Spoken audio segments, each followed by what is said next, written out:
한국에서 있었던 일이라고 합니다. 여기야 요즘은 무인 카메라, 스피드를 감지하는 카메라가 많지 않지만 한국은 여전히 존재합니다. 한국에서 어떤 사람이 신나게 도로를 달리고 있는데 무인 카메라가 설치되어 있다라는 사인을 보게 됩니다. 그러니까 바짝 딱 긴장을 하고 신호등마다 보통 이렇게 패스할 때 있잖아요. 몇 킬로로 가야 돼? 그리고 딱 보니까 50킬로이더래요.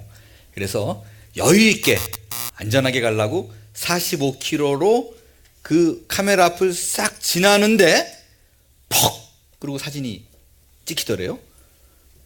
이럴 리가 없는데 보니까 45인데 이상하다 싶으니까 이 사람이 마음에 그냥 갈까 그러다가 찝찝한 게 옆에 있는 차를 찍은 건지 자기를 찍은 건지 헷갈리더래요. 그러니까 기계가 고장인지 자기가 잘못한 건지 확인하기 위해서 그냥 가려고 그러다가 돌아왔대요. 돌아와가지고 다시 뒷골목으로 다시 한 바퀴 돌아서 이번엔 차가 지나가지 않는 시간을 이렇게 기다렸다가 자기 혼자 45km로 지나갈 때 어떤 일이 벌어지는가 기다렸다가 45km로 딱 해가지고 지나가는데 또 퍽! 그러고 찍혔어요. 이게 뭐지?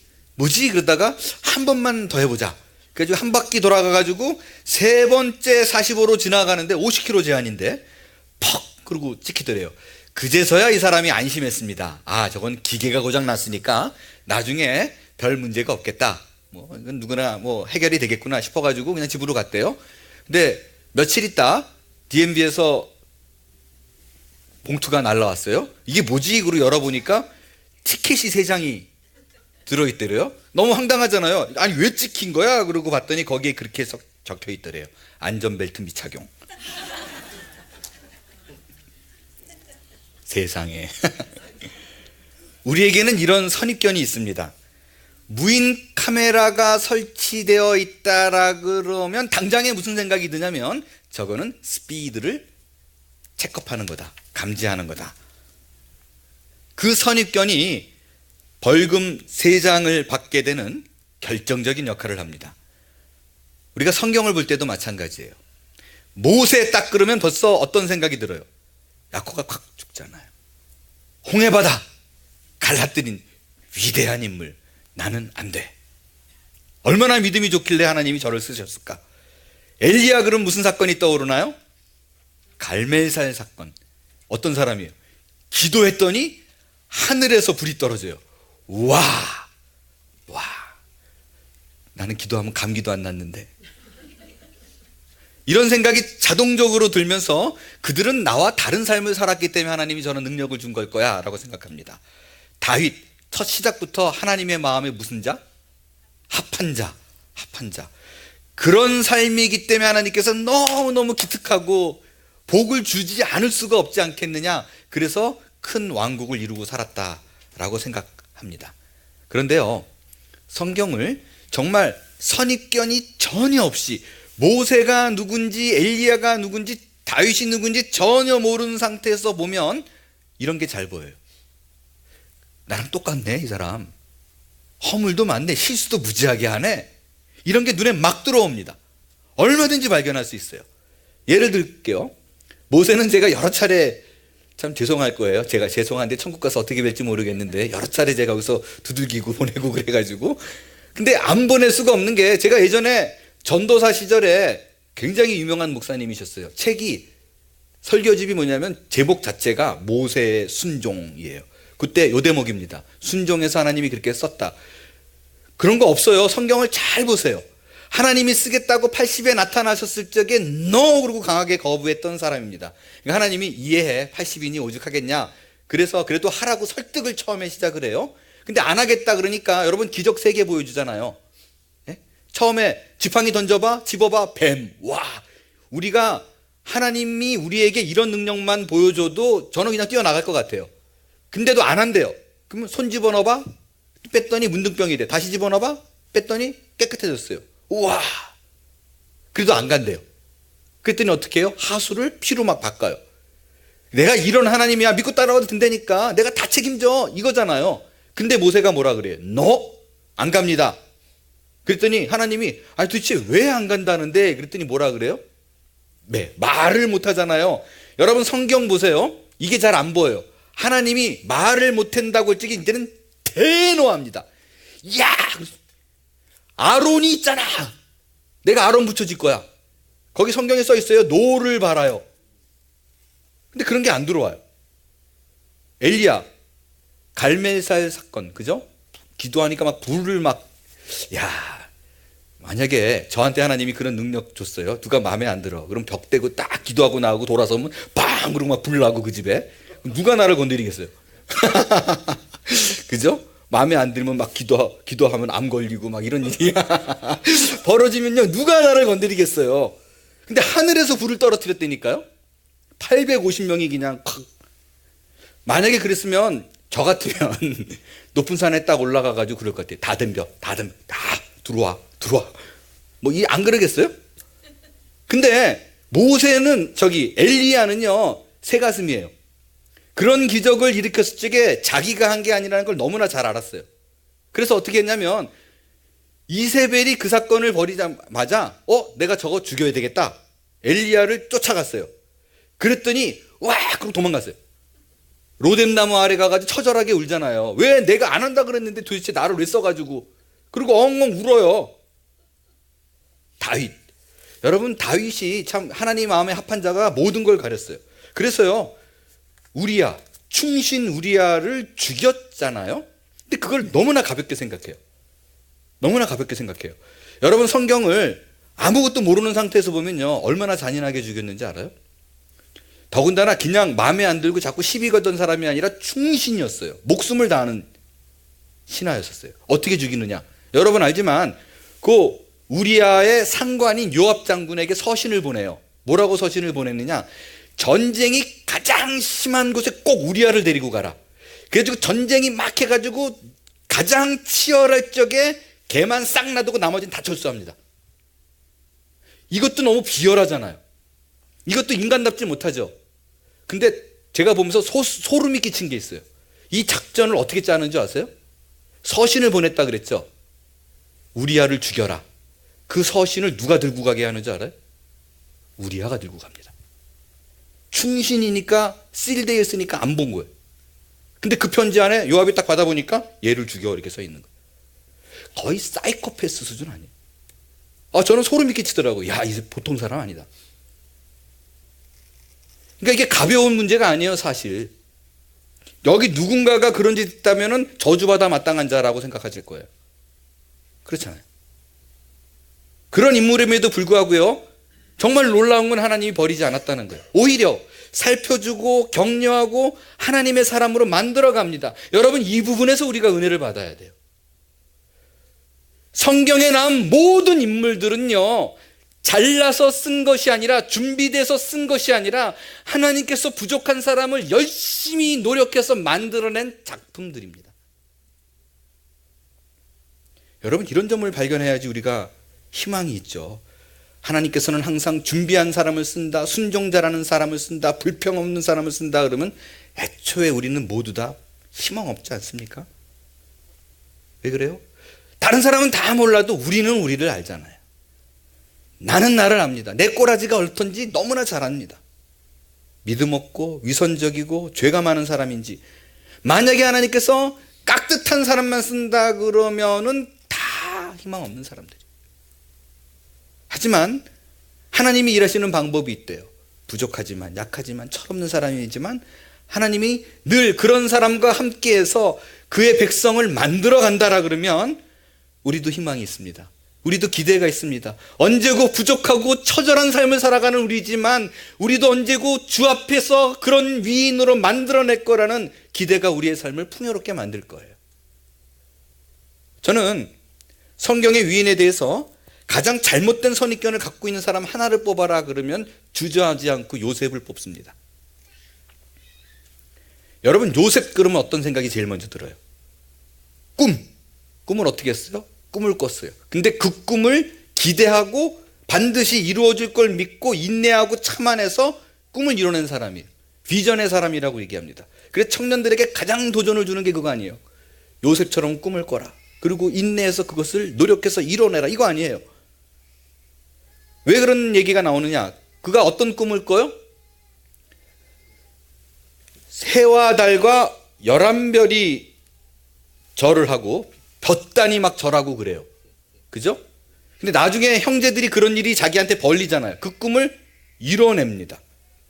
그래서 우리는 항상 어떻게 생각하냐면요, 요셉이 꿈을 꿨는데 그 꿈이 이루어져요. 그 중간에 감옥 가고 뭐 노동 살고 노예로 살고 그래요. 근데 항상 우리 머릿속에는 꿈꾸고 잘 됐는데 중간에 어려운 일이 있어 그러면 인내했다라고 생각해요. 그 항상 인과율, 뭔가 잘 된 게 있으면 도대체 그 원인이 어디 있냐 추적해서 그 사람을 집중합니다. 그래서 그 사람의 이런 점이 이렇게 만들어냈을 거라고 생각을 저절로 해버려요. 결론을 알기 때문에 꿈꾸고 어려운 시절 보냈지만 잘 됐으니까 인내했을 거다. 제가 욥 설교 때도 말씀드렸죠. 성경에 욥이 좋은 사람이라고 그러고 나중에 2배로 복을 받았는데 중간에 어려운 일이 있어요. 성경에는 전혀 그가 인내했다는 말도 없고 오히려 불평과 저주의 투성인데도 그런 게 안 보이잖아요. 요셉이 딱 그렇습니다.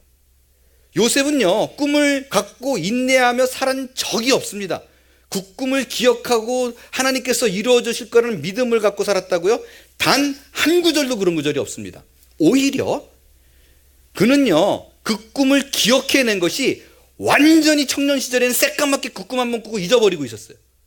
그걸 어떻게 알 수 있느냐? 성경에 뭐라고 기록되어 있냐면요, 창세기 42장 9절을 보겠어요. 영어 성경에 보면 then 뭐예요? 그때 형제들이 찾아가서 절을 해요. 그랬더니 그때 he remembered his dreams. 저거 뭐지? 이렇게 된 거예요. 그때서야 비로소 remembered, 그때 그 꿈을 기억해내요. 이거 어디서 많이 본 건데 옛날에 그 꿈 똑같네. 성경이 이렇게 얘기해요. 또 다른 이유 있어요. 또 다른 이유는요, 우리는 꿈을 꿨다고 얘기하죠. 근데 사실은 꿈은 꾸는 거 아니에요. 능동 아니에요. 수동이지. 패시브예요. 꿈은 내가 꾸고 싶어서 꾸는 건가요? 꾸어지는 거죠. 내 의지와 노력과 아무런 상관없어요. 꿈은 그냥 꿔지는 거예요. 만약에요, 꿈을 내가 꾸고 싶은 대로 꾸면 별일 다 일어날걸요? 돈이 없네. 간단하지. 오늘 돼지나 좀 꺼볼까? 그리고 꾸고 로또 사고. 딸이 셋이 있어. 오늘은 용꿈이나 꾸고 아들 한번 만들어 보자. 용꿈 꾸고. 그게 마음대로 돼요? 그래서 요셉이 비전을 갖고 이거 아니에요. 꿈은 꾸는 게 아니라고요. 다시 말해서요, 요셉이 어린 시절에 큰 꿈을 갖고 어렵지만 내가 이걸 이루어내리라고 전진한 적 없어요. 그냥 별 생각 없을 때 꾼 거예요. 그 꿈의 의미는 뭐냐면요, 요셉이 아무 생각 없이 그냥 살아가고 있는데 하나님이 그에게 꿈을 심어줍니다. 뭐라고요? 내가 너를 이런 사람으로 만들 거라고. 내가 너를 포기하지 않아서 결단코 네가 생각지도 못한 인물로 내가 만들어낼 거야 라는 하나님의 결심과 결단과 의지를 보여주는 것이 요셉의 꿈이에요. 그나마 잊고 있었다니까요. 근데 비로소 나중에 그 일이 실현될 때 기억해냅니다. 요셉을 좋아하시는 분이 있어서 애 이름을 조셉으로 지으신 분에게 자꾸 죄송한데 조금만 더 들어갈게요. 요셉이 형들에게 팔려가죠. 여러분이 생각할 때 형들이 요셉을 팔았다라는 그 이유를 대부분 어떻게 생각하나요? 그 아버지 야곱의 편애로 많이 얘기를 합니다. 성경엔 그 부분이 나오잖아요. 채색 옷을 개만 입히고. 그래서 그 자녀 교육 세미나 할 때 그런 얘기 많이 하죠. 편애하면 안 된다. 요셉 봐라, 팔려가고 미움 사고 그렇지 않느냐. 골고루 공평하게 사랑하라. 저는 그것도 충분히 이유가 된다라고 생각을 해요. 성경에 쓰여 있으니까. 그죠? 근데 저는 그게 주된 원인이라고 생각하지 않아요. 왜냐하면요, 창세기 37장에 보게 되면 요셉이 처음 등장할 때가 나와요. 근데 성경에서는 그의 인물됨, 그의 사람됨을 뭐라고 평가했느냐? 요셉이 그의 형들과 함께 양을 칠 때 그가 그들의 잘못을 어떻게 했다고요? 아버지께 말했대요. 이거를요, 현대인의 성경 보겠어요. 현대인의 성경을 보면 뭐라고 노골적으로 얘기하냐면 일일이 일러 바쳤다. 고자질쟁이에요. 이간쟁이에요. 그게 그의 성품이었어요. 그러니까 철딱서니가 없었어요. 그러니까 아버지가 사랑해서 미운 게 아니라 하는 짓거리가 미웠었어. 고자질쟁이니까. 철이 없으니까 그렇죠. 17살이라니까 17살. 요즘 17살, 요즘 17이 아니라 여러분 생각해 보세요. 요즘 애들은 하도 그 사랑을 많이 받고 아무것도 못 해가지고 뭐 그런 일이 있을 수 있다고 치더라도요. 예전에 6.25 때 학도국단 있죠. 총 들고 나라를 지킨 애들. 몇 살이에요? 10대 애들이에요. 15, 16, 17 고 애들이에요. 그러니까 어린 나이가 아니라니까요. 꿈 얘기도 그래요. 이게 철딱서니가 너무 없어도 그렇죠. 유대 사회는 장유 유서가 한국 사람처럼 분명한 사회예요. 그래가지고 나이가 조금 있으면 어르신, 장로라는 개념이 어르신, 이 개념이 있는 문화거든요. 그런데 어떻게 해요? 형들 앞에 서가지고 당신들이 나한테 절합디다 그러고 있어요. 그것도 2번이나. 그러면 웬만한 형들 같으면 그 말 무섭게 끌고 나가서 뒤에서 박살을 내더라 뭐 이러고 써 있을 거 아니에요. 그러니까 그럴 짓을 했어요. 팔려나갈 짓을. 그런데 우리는 또 주목해야 될 부분이 있습니다. 요셉이 그렇게 나쁜 부분 써 있는 거 아니에요. 정말 존경하고 훌륭한 부분도 많이 써 있어요. 근데 다시 말씀드리지만 그것도 그렇게 제가 보기에는 탁월하게 보이지 않아요. 그냥 상식 있는 사람이만 하는 수준이죠. 예를 들어서 요셉의 가장 잘한 부분으로 생각하는 것 중에 하나가 뭐예요? 성적인 유혹을 물리친 사건이에요. 그죠? 보디발의 아내가 딱 접근했더니 아니되옵니다. 그리고 그 피 끓는 청년이 여자의 성적인 유혹을 물리쳤다. 와!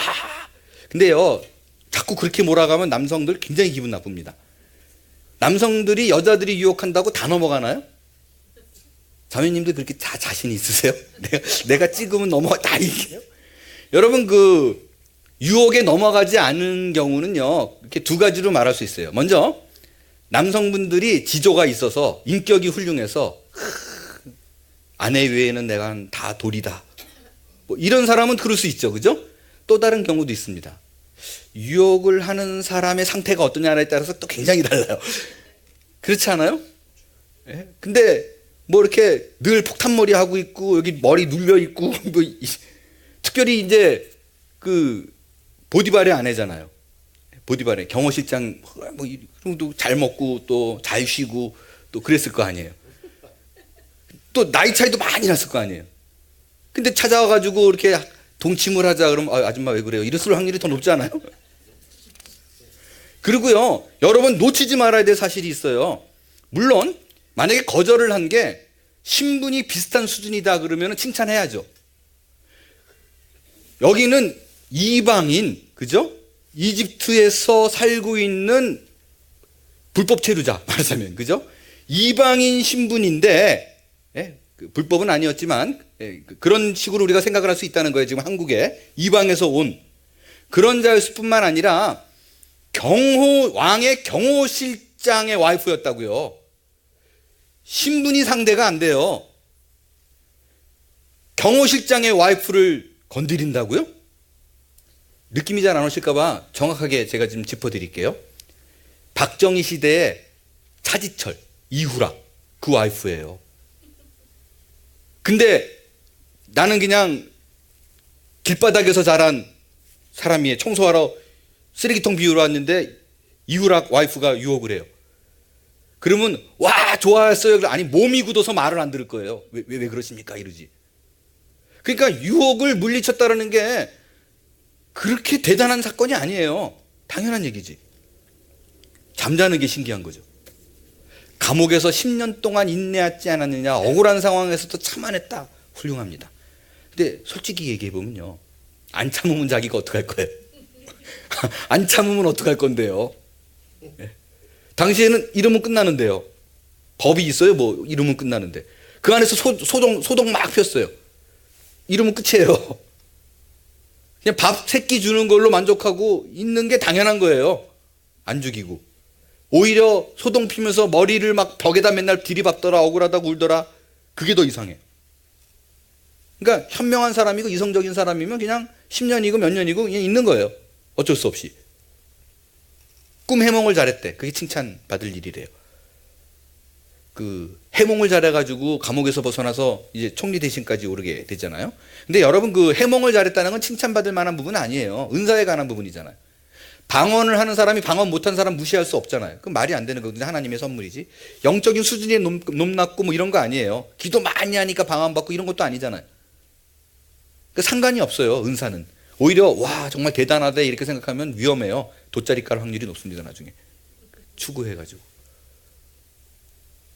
이런저런 생각을 하다 보면요, 정말 어떤 선입견 없이 그냥 요셉을 써있는 그대로 읽다 보면 우리가 생각한 처럼 그렇게 탁월한 사람도 아니고요, 기가 질릴 만큼 위대한 인물도 아닙니다.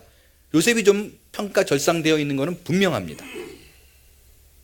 그런데요, 뭐 요셉의 여러 부분을 다 차치하고더라도요, 근데 진짜 요셉이 잘한 거 하나 있어요. 야, 이런 거는 정말 뛰어나게 누구보다도 잘했다라는 부분이 있어요. 그건 뭐냐면 용서입니다. 내 인생을 송두리째 망가뜨린 사람, 쳐 죽여도 마땅한 사람을 가슴으로 품는 거예요. 그들을 사랑하고 위로하고 오히려 같이 울었어요.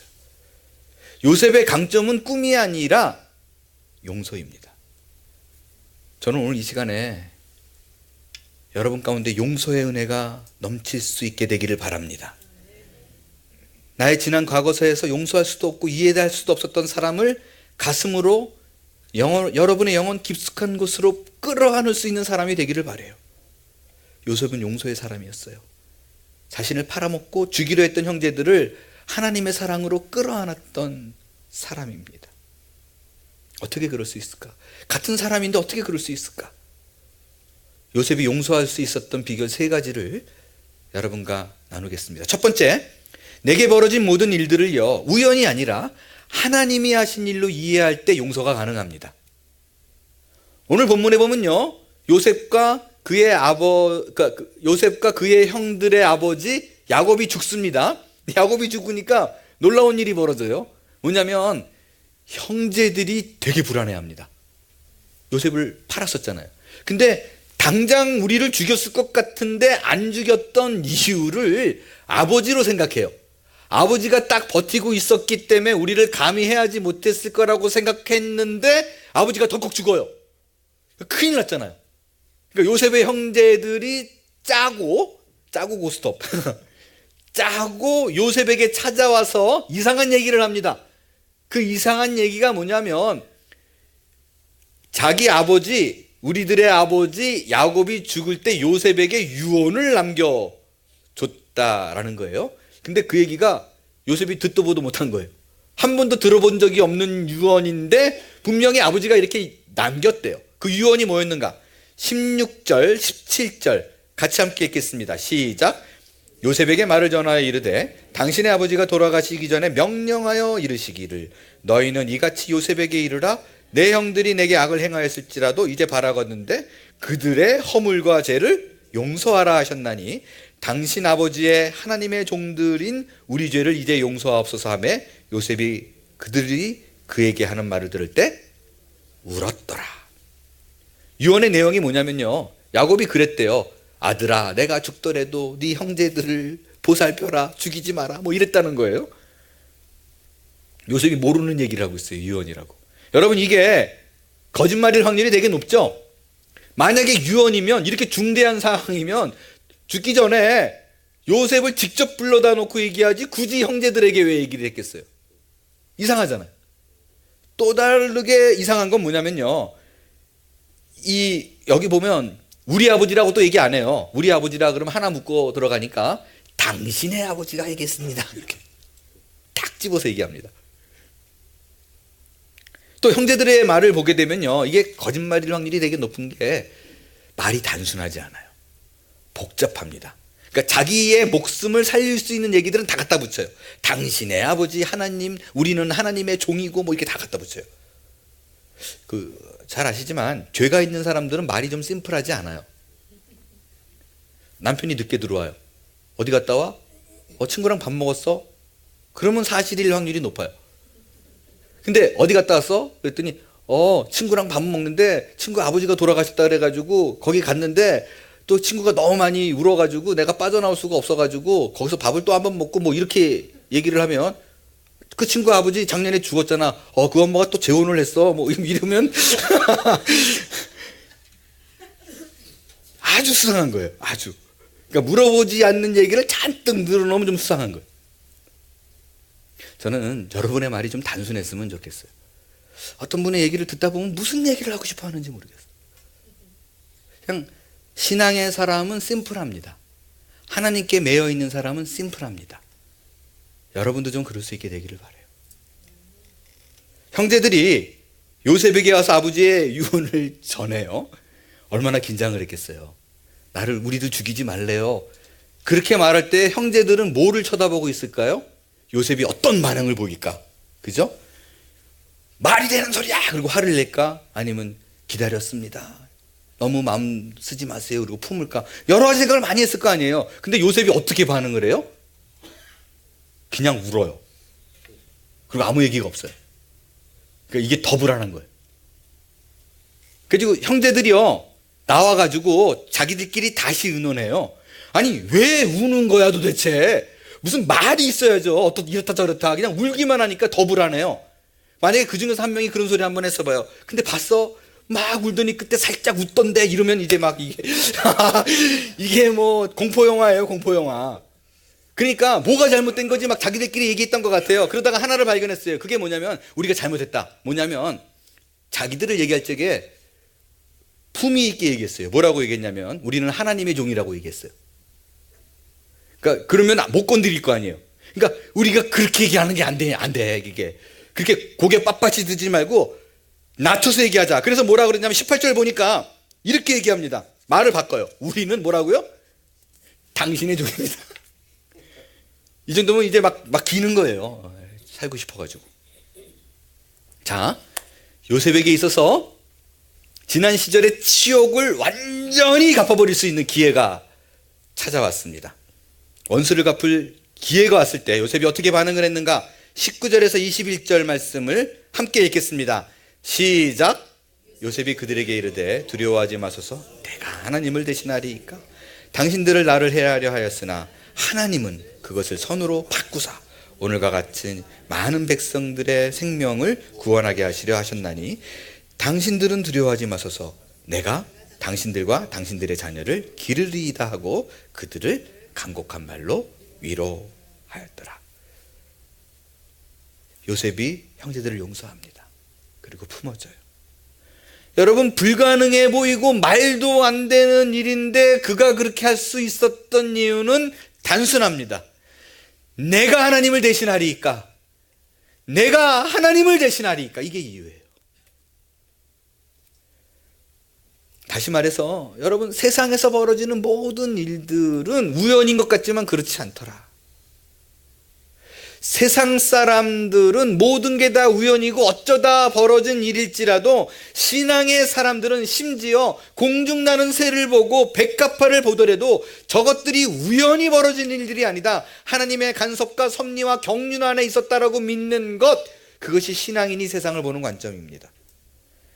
요셉은 오랜 시간 동안 죽도록 고생한 끝에 깨달은 사실, 결코 모든 일은 그냥 벌어지는 일은 없다라는 거예요. 우연은 없다라는 것입니다.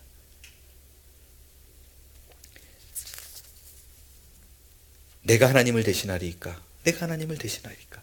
요셉은 자기의 삶의 가장 비참하고 불행한 사건을 하나님의 사건으로 바꿨어요. 하나님의 시각으로 이해했어요. 죽이고 싶은 사건, 가루로 만들어버리고 싶은 사건을 오히려 그의 삶의 축복으로 바꿨다는 거예요. 믿음은 모든 사건을 해석하는 힘입니다.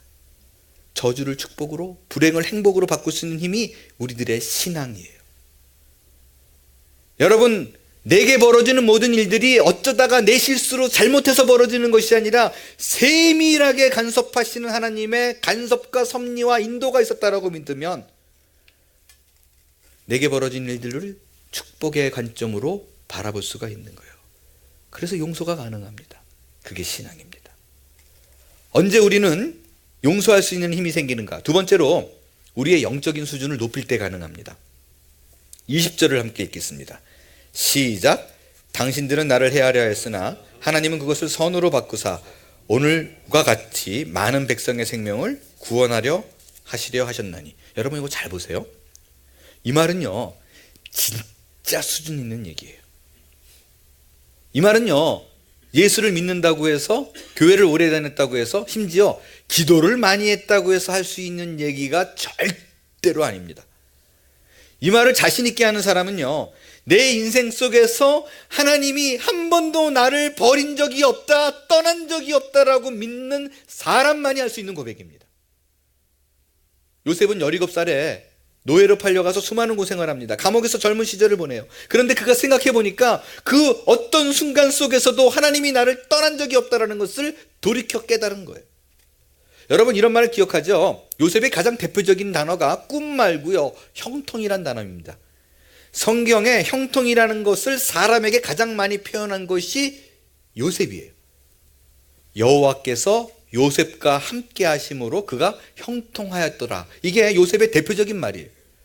그런데 이 말이 어디 가장 많이 나오느냐? 창세기 39장이에요. 요셉이 형통했다라고 얘기를 들으면 우리는 어떤 생각이 드냐면 그가 총리 대신에 높은 위치에 있을 적에 모든 것을 권력으로 다 해결할 때에 가능한 얘기라고 생각합니다.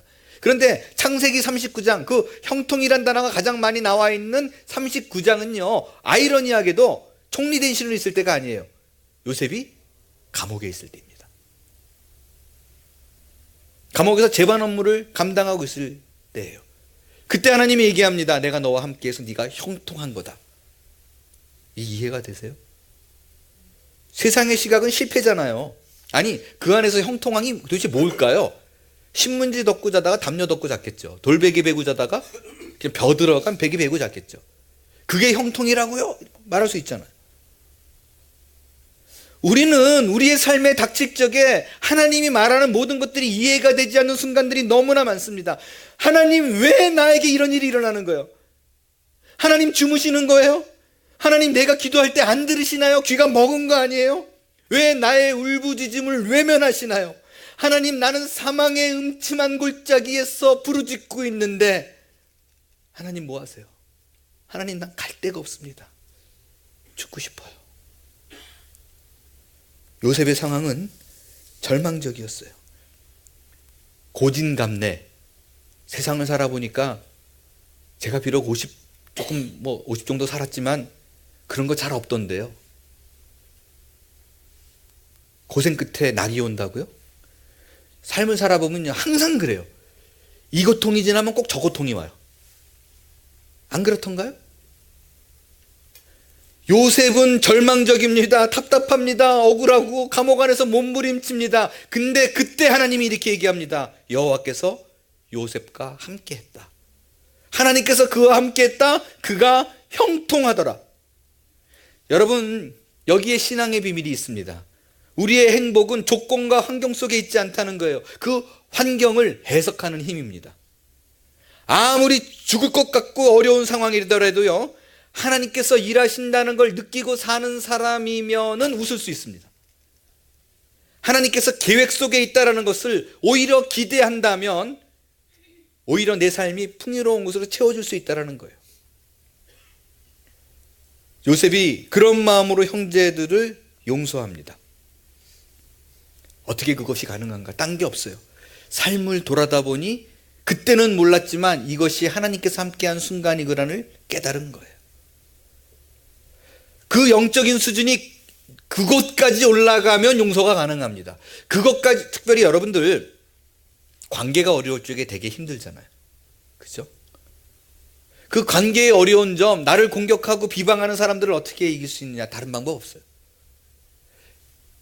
같은 물에서 놀지 않고 수준을 높이면 돼요. 수준을 높이면 돼요.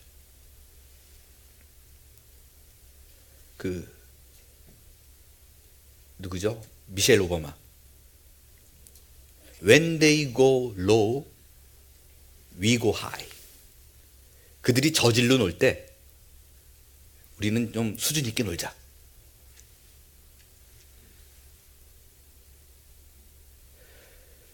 예전에 그 비행기가 이제 만들어진 지 크게 오래되지 않았을 때 이야기인 것 같습니다. 그때는 쥐가 이렇게 타는 일이 흔했대요. 그러니까 차고에서 비행기 있다가 이제 끌고 나가면 이제 같이 타는 거죠. 근데 거기에 타가지고요, 그 중요한 부분들을 또 이렇게 갉아먹는 경우가 많았나 봐요. 그러면 이제 문제가 생겨가지고 막 크게 어려움이 생기고 그랬대요. 근데 그 쥐는요, 벽을 타고 올라가는 애들이잖아요. 그러니까 떨어뜨릴 방법이 없대요. 어떻게? 뭐 해결할 방법이 없는 거예요. 설치고 다니는 걸. 그럴 때 비행사 조종하는 사람들이 쓰는 방법이요, 뭐 날개를 흔들고 올라갔다 내려갔다 이렇게도 안 되면 그냥 고도를 쫙 올린대요. 그러면 개들이 무력해진대요. 지들이 떨어지든지 압력을 못 견뎌서. 우리를 괴롭히고 힘들게 하고 도무지 해결되지 않는 것 같고 괴로워하지 말고요, 여러분의 수준을 높이십시오. 영적인 신앙의 고도를 쫙 올릴 수 있게 되기를 바랍니다. 그럴 때 다 모든 것을 넉넉히 내려다볼 수 있는, 모든 괴롭히는 것에서 자유하는 일들이 여러분에게 벌어질 줄로 믿습니다. 마지막 세 번째입니다. 언제 용서가 가능한가? 죽음을 이해하는 자가 용서할 수 있습니다. 오늘 본문의 뒷부분에 보게 되면 요셉이 죽는 장면이 나와요. 믿음의 조상 아브라함도 죽었고 야곱도 죽었고 오늘 성경에 보니까 요셉도 죽습니다. 그리고 여러분도 죽습니다. 저도 죽습니다. 여러분, 이 사실을 끊임없이 받아들일 수 있게 되기를 바라요. 끊임없이 생각하세요. 여러분이 죽는다는 사실을 잊지 마십시오. 오늘 기억하고 피하지 마세요.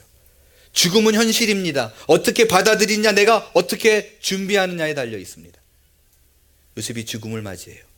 자신의 형제들과 자녀들을 다 불러 모아놓고 마지막 메시지를 남기는데 그 유언이 참으로 감동적입니다. 24절 25절 말씀을 보겠습니다. 함께 읽어요. 시작. 요셉이 그의 형제들에게 이르되 나는 죽을 것이나 하나님이 당신을 돌보시고 당신들을 이 땅에서 인도하여 내사 아브라함과 이삭과 야곱에게 맹세하신 땅에 이르게 하시리라 하고, 요셉이 또 이스라엘 자손에게 맹세시켜 이르기를 하나님이 반드시 당신을 돌보시리니 당신들은 여기서 내 해골을 메고 올라가겠다라 하였더라. 요셉이 죽으면서 하나님의 말씀을 기억합니다. 자기의 삶 평생을 동행하셨던 하나님, 내 너를 떠나지 않으리라, 내 너를 버리지 않으리라, 그 약속을 한 번도 어기신 적이 없는 하나님, 그 하나님을 기억하는데요, 이상한 거를 하나 발견합니다. 그게 뭐냐면 하나님이 요셉의 삶 속에 여러 가지를 약속했는데 한 가지가 이루어지지 않은 거예요. 자신의 때에 보지 못한 약속이 있다는 것을 눈 감기 직전에 알게 됩니다. 그게 뭐냐면 자기의 조상 때부터 약속했던, 아브라함과 이삭과 야곱에게 약속했던 가나안 땅을 보게 하리라 라는 게 안 이루어진 거예요. 거기 이집트잖아요. 거기서 지금 죽잖아요. 대부분의 사람들은요, 내가 하나님의 말씀으로 응답받았다, 하나님께서 약속해 주셨다라고 믿습니다. 그게 성경을 통해서든 큐티 시간이든 설교 말씀을 통해든 심지어 환상을 통해서든 무슨 약속을 받았다라고 생각하면 이루어질 걸 믿는데 안 이루어지면 어떻게 생각해요? fail. 내가 실패했다고 생각합니다. 하나님께서 약속을 break 했다고 생각해요. 응답을 못 받았다고 생각합니다. 그리고 하나님 말씀을 의심해요. 그러나 요셉은 자녀들에게 이렇게 얘기합니다. 24절에 보니까 하나님이 반드시 당신들을 돌보시리니 라고 얘기를 하고 있어요. 이 말을 영어 성경에는 이렇게 얘기합니다. God will surely visit you 라고 얘기해요. 하나님이 반드시 너를 찾아올 거야. 하나님은 약속의 하나님이기 때문에 그의 약속이 이루어지지 않는 것이 있다면 내 약속을 지나, 나의 때를 지나 너희 때 아니면 그 자손 때라도 반드시 God will visit you, surely visit you, 반드시 너를 찾아온 그날은 꼭 이루어져 라고 얘기하는 거예요. 그래서요, 여러분 가족들에게 무슨 부탁을 하냐면요, 너희들이 분명히 가나안 땅을 밟는 날이 올 텐데 하나님이 너희를 찾아오면 그 일이 이루어졌을 텐데 내가 너희들에게 부탁한다. 뭐냐면 절대 나를 여기에 놔두지 마. 하나님이 약속한 그 땅에 나도 데리고 가. 그래서 무덤을 파래요. 죽으면. 그래서 내 해골을 메고 올라가라. 이장시켜달라는 거예요. 여러분, 이게 정말로 놀라운 고백이요, 요셉은 당대에 최고의 명예와 권력과 부를 누렸던 사람입니다. 뭐 하나 부러울 게 없어요. 그럼에도 불구하고 요셉의 머릿속에 뭐가 있냐면 하나님이 나를 이끌고 끌고 간 그 땅은 더 좋을 거라는 거예요.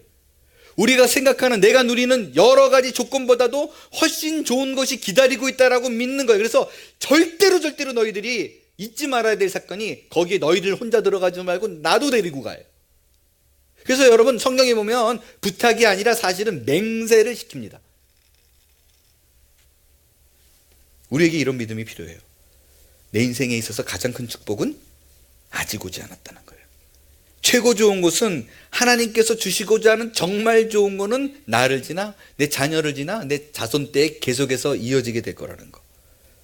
그것이 그 믿음이 우리의 오늘의 삶을 풍요롭게 만들 것입니다. 죽음은 우리에게 끝이 아니에요. 영혼을 여는 문입니다. 요셉은 내가 죽으면 예수 그리스도의 십자가 피로 말미암아 이루어진 그 아름다운 구원의 현장이 하나님을 직접 대면해서 보는 일들이 이루어질 것을 믿었습니다. 우리는 그런 사람들이에요. 죽음 앞에 웃을 수 있는 사람, 그 사람이 요셉이었어요. 그가 관용의 사람이 될 수 있었던 것은 항상 하나님을 향한 기대와 축복을 믿었기 때문입니다. 이제 말씀을 마칠 거예요. 저는 설교 첫 서두에서 요셉의 시작은 우리와 별반 다를 것이 없는 사람이라는 것으로 설교를 시작했습니다. 그렇습니다. 그의 신앙은 아주 미약했어요. 형과 아비를 이간하는 인물이었고 자기의 의를 드러내는 철없는 신앙의 소유자였습니다. 그러나 이런 보잘것없는 사람, 연약한 사람, 철딱선이 없는 사람을 축복의 사람, 성경의 위대한 인물로 만들어낸 것은 다름이 아닌 하나님이었습니다. 그분이 요셉의 삶 속에서 끊임없이 개입해서 만들어낸 하나님의 작품이 요셉이에요. 그는 꿈을 꿨습니다. 해와 달과 열한 별이 절을 하는 꿈을 꿨습니다. 그는 그 꿈을 이루는 대로 살았고 결국 그 꿈이 그의 삶에 펼쳐지는 것을 보게 됐습니다. 어떻게 그게 가능했나요? 형편없는 삶을 살았던 그가 어떻게 꿈을 이루게 됐는가? 그거는요, 요셉의 꿈이 아니었기 때문에 그래요. 그것은 하나님의 꿈이기 때문에 가능한 것입니다. 그 꿈은 하나님이 요셉을 향한 의지였고 목표였고 그에 향한 열정과 정성을 다하는 그분의 정열이었어요. 요셉이 꿈을 이뤘다는 사실을 통해서 여러분의 삶을 기대할 수 있게 되길 바랍니다. 여러분 한 사람 한 사람을 통해서 하나님의 꿈이 이루어지는 것을 목도하게 될 거예요. 더 깊은 꿈은 무엇인가? 내 꿈이 아니라 하나님의 꿈을 이루는 것입니다. 그것이 가능한 사람이 용서할 수 있어요. 근데 여러분 재밌는 사실은요, 요셉의 잘 보세요. 요셉이 그 무지하게 어려운 시절을 보낼 때에 그가 특별하게 하나님을 찾았다는 기록이 전무합니다. 하나님을 찾은 건 고사하고 기도했다라는 기록조차 찾을 수가 없어요. 그의 선조들은, 아브라함과 이삭과 야곱들은 예배를 보고 기도하는 부분들이 하나님께 절절하게 매달리는 부분들이 나옵니다. 근데 요셉은 이런 방법 찾아볼 수가 없습니다. 그렇다고 해서요, 그가 기도를 안 했다고 생각하지는 않습니다. 기도를 했을 것입니다. 분명히 몸부림쳤을 것입니다. 왜? 배운 게 그거니까. 그죠? 예수 믿는 4대째 예수 믿는 가정. 쉽게 생각하면 모태신앙. 그러니까 그런 어려운 상황 속에서 기도를 했음에도 불구하고 성경은 그거를 강조하지 않습니다. 그걸 아예 빼버립니다. 왜? 요셉에게 집중할까 봐. 그건 더 깊은 기도에서 제가 좀 더 다룰 거예요. 그럼에도 불구하고 허물 많은 요셉을 하나님이 거두십니다. 한 번도 떠나지 않고 인생의 마지막이 아름다운 사람, 하나님이 하시는 일입니다. 믿음의 끈을 놓지 마십시오. 희망을 놓지 마십시오. 요셉이요, 정말 잘한 거는, 성경에 나온 모든 신앙의 인물이 정말 잘한 거는요, 요셉이 그 어려운 과정을 다 보내는 순간 속에서도요, 하나님을 한 번도 떠난 적이 없다라는 것입니다. 내려놓은 적이 없다라는 것입니다. 신앙의 모든 인물들의 한 가지 공통점을 뽑아라 그러면 붙어 있는 거예요. 하나님을 부정한 적이 없습니다. 아브라함도 그랬고 야곱은 말할 것도 없고요. 요셉 역시 그랬습니다. 여러분도 그럴 수 있게 되기를 바랍니다. 여러분의 많은 연약한 부분이 있음에도 불구하고 하나님 앞에 계속적으로 나갈 때 여러분 이 세상에 그 어떤 부러울 것도 없는 인생의 마지막이 누가 보더라도 아름답고 화려하고 근사한 신앙의 사람으로 우뚝 서게 될 줄로 믿습니다. 일어나서 찬양 드리겠어요.